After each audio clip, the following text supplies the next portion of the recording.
चलिए बड़ी खबर के साथ आपको बुलेटिन की शुरुआत करते हैं। सुकमा से ये बड़ी खबर, सुरक्षा बल और नक्सलियों के बीच मुठभेड़ जारी है। मुठभेड़ में 20 नक्सलियों के मारे जाने की खबर बताई जा रही है। गोगुंदा उपमपल्ली में जारी है ये मुठभेड़। सुबह से ही फायरिंग हो रही है। तो बता दें आपको, सुबह से ही ये फायरिंग हो रही है। सुकमा में जवानों और नक्सलियों के बीच लगातार मुठभेड़ जो है वो चल रही है।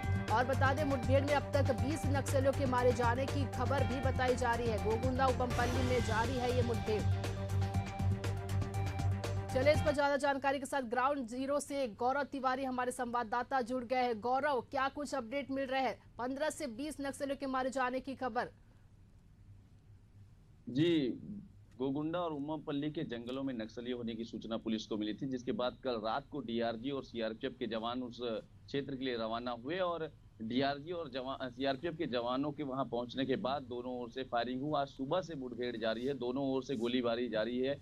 मुठभेड़ जारी थी और उसके बाद अब जवानों ने वहां पर सर्चिंग की है। तो सर्चिंग में सूत्रों के हवाले से खबर निकल करके आ रही है कि 15 से 20 नक्सली मारे गए हैं, जिसमें 20 नक्सलियों के लगभग 100 मिलने की जानकारी अभी तक निकल के आ रही है, लेकिन किसी प्रकार की आधिकारिक पुष्टि नहीं हो रही है। सुकमा एसपी किरण गंगाराम चौहान जो है इस पूरे अभियान को मॉनिटरिंग कर रहे हैं जिला मुख्यालय से, और लगातार जो जवानों का शौर्य देखने को मिल रहा है। नक्सलियों के गढ़ में घुस कर नक्सलियों को बैकफुट पर धकेला जा रहा है और जहां भी नक्सलियों के होने की सूचना मिल रही है तो उसमें लगातार अब जवान पहुंचकर नक्सलियों को नुकसान पहुंच रहे हैं। हम जैसे ही मुठभेड़ की जानकारी मिली, हम स्वयं ग्राउंड जीरो के लिए निकल चुके हैं। हम इस वक्त रास्ते में हैं और लगातार यह जानकारी निकल के आ रही है कि इस बार पुलिस को बड़ी जो सफलता हासिल हुई है। लगातार बीजापुर और नारायणपुर जैसे जिलों में पुलिस को बड़ी सफलता मिलने के बाद अब सुकमा में भी सुकमा पुलिस के जो है शौर्य देखने को मिल रहे हैं और नक्सलियों को ये बड़ा नुकसान पहुंचाया है सुकमा पुलिस ने।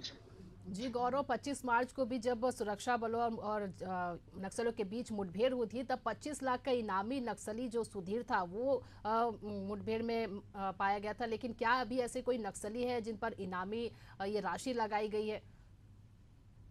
जी, अभी तक नक्सलियों के जो 100 है उसकी शिनाख्ती तो हो नहीं पाई है, क्योंकि मुठभेड़ सुबह से जारी थी। उसके बाद अब नक्सलियों के 100 मिलने की जानकारी सूत्रों के हवाले से निकल कर आ रही है। अभी तक किसी भी जवाबदार अधिकारी के द्वारा इसकी पुष्टि नहीं की गई है कि कितने नक्सली मारे गए हैं और कौन कौन से बड़े नक्सली मारे गए हैं। अब जब पूरा मुठभेड़ समाप्त होगा और जवान जो है क्षेत्र की सर्चिंग कर लेंगे, सर्चिंग के बाद वहां से पूरे नक्सली के 100 निकाले जाएंगे। उसके बाद उन्हें जिला मुख्यालय ला करके उनकी शिनाख्ती होगी कि कौन कौन से नक्सली मारे गए हैं और कौन कितने लाख का इनामी नक्सली था, कौन बड़ा नक्सली था, किस कैडर के लिए काम करता था। ये सारी जानकारी जो है पूरे सर्चिंग अभियान के बाद जब जिला मुख्यालय में लाया जाएगा नक्सलियों के 100, उसके बाद ये निकल करके सामने आएगा कि कौन कौन से नक्सली थे। अभी यह जानकारी निकल के आ रही है कि 15 से 20 नक्सली मारे गए हैं, जिसमें से जो नक्सली है वहां पे काफी संख्या में नक्सली होने की जो सूचना थी और जवान जो है 1000 से भी अधिक संख्या में जवान ने उस क्षेत्र को, उस जंगल को, गोंगुड़ा और ओमपल्ली जो है उस जंगल को घेर रखा था और रात भर जो डीआरजी और सीआरपीएफ के जवान है उस जंगल में पहुंचकर वहां पर मेहनत की रात भर, और उसके बाद जो है सुबह मुठभेड़ के बाद जवानों को यह सफलता मिली है। जी गौरव, आप जहां पर मौजूद हैं और लगातार ऐसी घटनाएं नक्सली और जवानों के बीच ये मुठभेड़ होती रहती है, किस तरह का वहां पर इलाका रहता है, किस तरह का माहौल रहता है, जरा दर्शकों को बताएंगे।